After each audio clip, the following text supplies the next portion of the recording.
तो यहाँ पे आप ये देख सकते हैं, ये जो पैनल है मेरे पास नो पिक्चर की कंडीशन में है। हेलो दोस्तों, रिफिक्स इंडिया के यूट्यूब चैनल पे आपका फिर से स्वागत है। तो दोस्तों आज की वीडियो में हम बात करेंगे, हमारे पास सेट है जो कि नो पिक्चर कंडीशन में है और इसके अंदर जो प्रॉब्लम है नो पिक्चर है और साथ में अगर हम देखेंगे तो ये जो पैनल है हमारे पास AUO कंपनी का है जो कि सैमसंग के सेट में ये लगा हुआ है। तो सबसे पहले मैं आपको दिखाता हूँ इसका जो मॉडल नंबर है वो क्या है। मॉडल नंबर मैं आपको दिखा देता हूँ। यहाँ पे अगर आप देखेंगे तो ये इसका मॉडल नंबर है। यहाँ पे आप ये देख सकते हैं T320 HVN02.0। ये बेसिकली जो है हमारे पैनल का नंबर है। और अगर हम इसके अंदर सप्लाई दे के देखते हैं तो सप्लाई देने पर क्या कंडीशन इसके अंदर मिल रही है वो भी चीज़ मैं आपको दिखा देता हूँ। तो यहाँ पे आप ये देख सकते हैं, ये जो पैनल है मेरे पास नो पिक्चर की कंडीशन में है। तो देखिए इस तरीके के पैनल काफ़ी सारे आते हैं जिसके अंदर नो पिक्चर होता है, कई बार वर्टिकल बार होता है, कई बार स्लो मोशन होता है। तो अलग अलग पैनल आते हैं, अलग अलग फॉल्ट में आते हैं। इनको किस तरीके से रिपेयर करना है बहुत सारी वीडियो मैंने अपने चैनल पे डाल रखी है। अगर आप चैनल पे नए हैं तो चैनल पे सब्सक्राइब ज़रूर कर लीजिए ताकि आपको इस तरीके की वीडियो मिलती रहे। अगर आप भी LCD LED TV रिपेयर की ट्रेनिंग लेना चाहते हैं तो नीचे दिए कॉन्टैक्ट नंबर पर कॉन्टैक्ट कर सकते हैं, जिसमें आप ऑनलाइन ऑफलाइन दोनों तरह की ट्रेनिंग आप ले सकते हैं। तो चलिए स्टार्ट करते हैं। सबसे पहले हम इसको चेक करेंगे कि किस तरीके की दिक्कत है और कैसे हम इसको सॉल्व करेंगे। तो यहाँ मल्टीमीटर को हमने DC वोल्ट की रेंज पे लगा लिया है। आगे अगर हम इसके अंदर चेक करते हैं तो सबसे पहले अगर आप देखेंगे तो यहाँ पे AUO लिखा हुआ है, तो ये कंपनी का नाम है। और यहाँ पे अगर आप देखेंगे तो चलिए अभी यहाँ पे हम देखते हैं कि इसके अंदर क्या प्रॉब्लम है। तो सबसे पहले हम इसको चेक करेंगे। तो सबसे पहले हम देखते हैं यहाँ पे जो 12 वोल्ट की सप्लाई है, यहाँ पे अगर आप देखेंगे मल्टीमीटर पे तो 12 वोल्ट की सप्लाई बिल्कुल ओके बन रही है। अब देखिए जो 12 वोल्ट की सप्लाई है हमारी DC टू DC सर्किट में जाती है। DC टू DC सर्किट अलग अलग वोल्टेज बनाने का काम करती है। जैसे सबसे पहले हमारा जो वोल्टेज बनता है वो 3.3 वोल्ट की सप्लाई बनती है। तो अगर हम यहाँ पे देखते हैं तो हमारे को यहाँ पे 3.3 वोल्ट की सप्लाई जो है मिलनी चाहिए। तो यहाँ पे आप अगर देखेंगे तो यहाँ पे 3.3 वोल्ट की सप्लाई है जो कि बिल्कुल परफेक्ट तरीके से मिल रही है। ये 3.3 वोल्ट की सप्लाई जो है ये भी अलग अलग जगह पे जाती है। तो यहाँ पे अगर आप देखेंगे तो यहाँ से जो 3.3 वोल्ट है यहाँ पे अगर आप देखेंगे तो ये टीकॉन IC लगी हुई है। टीकॉन IC के अंदर यहाँ पे जो है 3.3 वोल्ट की सप्लाई इसके अंदर जा रही है। आप यहाँ पे देख सकते हैं 3.3 वोल्ट बिल्कुल ओके है। अभी क्या है, ये जो पैनल है इस पैनल के अंदर अगर आप यहाँ पे देखेंगे तो टीकॉन IC के साथ में एक क्रिस्टल भी लगा हुआ है जो कि इसको फ्रीक्वेंसी देने का काम करता है। तो टीकॉन IC हमारी काम करना स्टार्ट करती है। तो फिलहाल आगे चेक करते हैं। तो सबसे पहले अगर आप यहाँ पे देखें तो रोम IC की पिन नंबर 8 पे भी 3.3 वोल्ट मिलता है। ये भी ओके हमारे को मिल रहा है। बेसिकली ये जो पैनल है ये 32 इंची में फुल HD पैनल है। यहाँ पे आप अगर देखेंगे और ज़्यादातर हमारे को सैमसंग में देखने को मिलता है। सैमसंग के कुछ सेट आते हैं जिसके अंदर 32 इंची में फुल HD पैनल हमारे को देखने को मिलता है। तो अभी क्या है, ये वोल्टेज बनने के बाद सबसे पहले हमारा जो वोल्टेज बनता है AVDD वोल्टेज बनता है। तो यहाँ पे अगर हम देखेंगे तो 15 वोल्ट हमारी सप्लाई बन रही है AVDD वोल्टेज। AVDD के बाद अगर हम यहाँ पे देखेंगे AVDD हमारा बिल्कुल परफेक्ट तरीके से बन रहा है। इसके बाद हमारा VGH और VGL बनता है। तो अगर हम यहाँ पे देखेंगे तो यहाँ पे VGH पॉइंट है। तो टेस्टिंग पॉइंट पे अगर हम चेक कर रहे हैं तो हमारे को यहाँ पे 27 वोल्ट के अराउंड यहाँ पे वोल्टेज देखने को मिल रही है। ये भी हमारा बिल्कुल परफेक्ट है। VGL पे देखते हैं तो VGL भी हमारे को बिल्कुल परफेक्ट मिल रहा है। -5 वोल्ट की सप्लाई है जो कि बिल्कुल ओके है। तो देखिए इसके अंदर क्या है कि ऑलमोस्ट जितने भी वोल्टेज हैं सभी वोल्टेज बिल्कुल परफेक्ट तरीके से इसके अंदर बन रही है, लेकिन फिर भी जो है हमारा पैनल अभी काम नहीं कर रहा है। तो अभी हमारे को और भी चीज़ें इसके अंदर चेक करनी होगी। तो और आगे क्या क्या चेक करेंगे तो सबसे पहले हम टीकॉन IC को चेक कर लेते हैं। कई बार क्या होता है, ये जो हमारी बॉल वाली टीकॉन IC है काफ़ी बार ख़राब निकलती है। तो इसको हम सबसे पहले चेक कर लेते हैं। इसको चेक करने के लिए सबसे पहले हम सेट को ऑफ कर लेते हैं और यहाँ से अगर आप देखेंगे तो LVDS कनेक्टर से हम इसको डिस्कनेक्ट कर लेंगे। मल्टीमीटर को सेट करते हैं डायोड मोड की रेंज पे। तो यहाँ पे हमने डायोड मोड की रेंज पे सेट कर लिया है और हम इसकी ग्राउंड से रीडिंग चेक करेंगे। तो रीडिंग पे हमारे को पता चलेगा कि हमारा जो टीकॉन IC है उसकी क्या कंडीशन है। तो यहाँ से अगर हम देखते हैं तो हमारे को जो वैल्यू मिल रही है 706 वोल्ट हमारे को बिल्कुल परफेक्ट मिल रहा है। आगे देखते हैं 707 वोल्ट हमारे को मिल रहा है।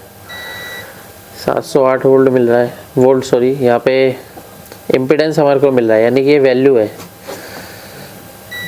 अभी यहाँ पे भी हमारे को 709 की वैल्यू मिल रही है, यहाँ पे देख सकते हैं सेम वैल्यू है। ये जो लास्ट की वैल्यू होती है ऊपर नीचे चलती रहती है, तो इसके अंदर कोई प्रॉब्लम वाली बात नहीं है। ये अभी 710 वैल्यू है। तो यहाँ पे क्या है, हमारी जो GR वैल्यू है ऑलमोस्ट सेम ही है। और भी देख लेते हैं, क्योंकि जो फुल HD पैनल है तो इसके अंदर 20 पॉइंट होते हैं, तो 20 पे हमारे को चेक करना पड़ेगा। अगर कहीं पे भी इसकी जो वैल्यू है वो एबनॉर्मल हुई तो प्रॉब्लम कर सकता है। तो यहाँ पे देखते हैं, यहाँ पे भी हमारे को सिमिलर मिल रहा है। आगे देखते हैं, ओके है, ये भी ओके है, यहाँ पे भी ओके है। और आगे चेक करते हैं, तो इसके अंदर भी अगर हम देखेंगे तो ऑलमोस्ट हमारे को जो वैल्यू है बिल्कुल ओके मिल रही है। इसके अंदर भी ओके है, ओके है, ओके है। तो ऑलमोस्ट क्या है, ये हमारे को जो ग्राउंड की से रीडिंग हम जो चेक कर रहे हैं, तो ऑलमोस्ट सभी पॉइंट पे जो है ओके है। इसका मतलब हमारी जो टीकॉन IC है वो बिल्कुल ओके है। अभी इसके अंदर क्या है, देखिए दोस्तों, अगर सारी वोल्टेज ओके हैं तो सारी वोल्टेज ओके होने के बाद अभी एक IC और हमारी बची है। तो यहाँ पे अगर आप देखेंगे RT 8901B, ये एक IC है। तो इस IC को चेक करना है। तो ये IC हमारी जो VGH वोल्टेज है, VGH वोल्टेज के एम्पलीट्यूड को बढ़ाने का काम करती है। तो इसको भी अगर हम चेक करते हैं, तो उसको चेक करने के लिए सबसे पहले हम सेट को ऑन कर लेते हैं और यहाँ पे जो है LVDS लगाते हैं। LVDS लगाने के बाद सेट को जैसे ही ऑन करेंगे, तो अगर हम इसकी डाटा शीट में अगर देखते हैं, तो सबसे पहले मैं इसकी डाटा शीट निकाल लेता हूं। तो डाटा शीट में देखिए, चेक करने के लिए हमारे को सबसे पहले मोबाइल पे आना पड़ेगा। तो फ़ोन के अंदर हमारी जो डाटा शीट है, तो यहाँ पे मैंने इसकी जो डाटा शीट है वो गूगल से निकाल रखी है। यहाँ पे आप ये देख सकते हैं। तो ये जो हमारी IC है, ये 35 volt gate pulse modular for LCD panel के लिए हमारी IC लगी हुई है। तो इसको अगर हम चेक करते हैं, तो ये कुछ इसका यहाँ पे आप ये देखेंगे, ये डायग्राम है। तो इस तरीके से हम डायग्राम से ट्रेनिंग देते हैं। इस तरीके के डायग्राम होते हैं, अलग अलग IC के होते हैं, अलग अलग DC to DC IC हो गई, लेवल शिफ्टर IC हो गई, सबके इस तरीके के डायग्राम होते हैं। तो डायग्राम के थ्रू अगर हम काम करते हैं तो प्रॉपर तरीके से काम हो पाता है। तो बेसिकली ये पल्स मॉड्यूलर IC है और ये पल्स जनरेट करके वोल्टेज के एम्पलीट्यूड को बढ़ाने का काम करती है। तो अगर आप यहाँ पे देखेंगे, तो 1 वोल्ट की सप्लाई, 1 नंबर पिन पे जो है हमारा VGH वोल्टेज इनपुट हो रहा है और ये जो आउटपुट हो रहा है हमारा VGH M आउट हो रहा है। तो देखते हैं यहाँ पे क्या कंडीशन हमारे को मिल रही है। तो सेट को हमने ऑन कर लिया है। तो 1 नंबर पिन पे देखते हैं, तो हमारे को यहाँ पे VGH वोल्टेज बिल्कुल परफेक्ट मिल रहा है। लेकिन आउटपुट में अगर हम देखते हैं, तो आउटपुट में हमारे को यहाँ पे 26 वोल्ट की सप्लाई हमारे को मिल रही है। तो 26 वोल्ट तो मिल रहा है, लेकिन इसके अंदर क्या होता है कि अगर हम इसको पल्स चेक करते हैं, तो पल्स हमारी जो बहुत कम रहती है, इसका एम्पलीट्यूड कम रहता है, जिसकी वजह से क्या होता है कि हमारा जो पैनल है काम नहीं करेगा। तो अभी अगर हम यहाँ पे देखते हैं, तो यहाँ पे हमारे को 26 वोल्ट की सप्लाई मिल रही है। और अगर हम इसके अंदर देखते हैं, इसका एक और पॉइंट होता है, इस पर अगर हम देखते हैं,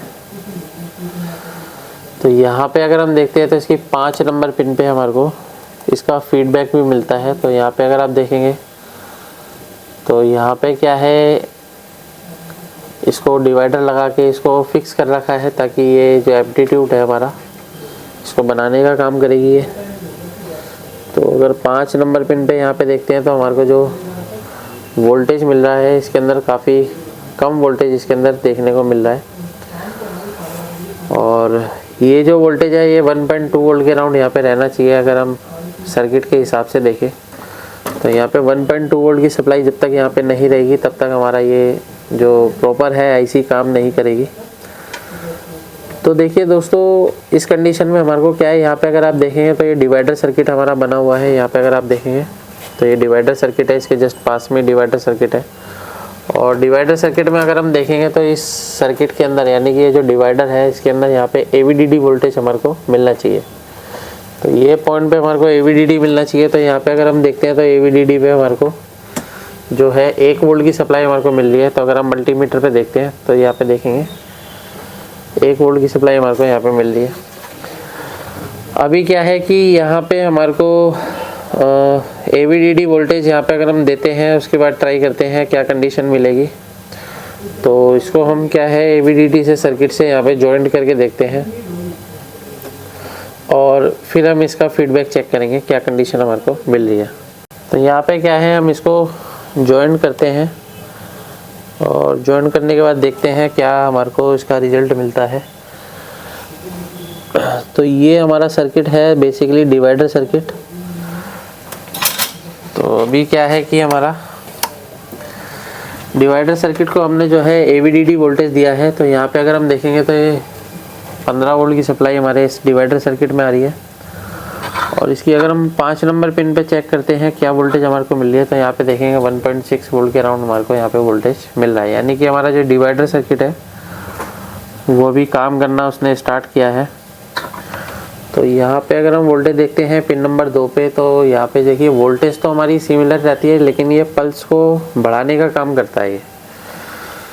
तो यहाँ पे अगर आप देखोगे तो यहाँ पे भी हमारे को बिल्कुल परफेक्ट मिल रहा है। ये हमारा VGHC यहाँ पे लिखा हुआ है। तो अभी देखते हैं कि पिक्चर की क्या कंडीशन है। और बाकी पल्स अगर चेक करनी होती है दोस्तों तो उसके लिए DSO का यूज़ किया जाता है। तो यहाँ पे अगर हम देखते हैं यहाँ पे आप ये देख सकते हैं पिक्चर हमारी बिल्कुल फर्स्ट क्लास तरीके से इसके अंदर बन रही है और हमारा जो सेट है बिल्कुल ओके हो चुका है। इस तरीके से हम किसी भी पैनल को आसान तरीके से रिपेयर कर सकते हैं। वीडियो आपको पसंद आए तो वीडियो को लाइक करें, शेयर करें, कमेंट करें। Thank you friends.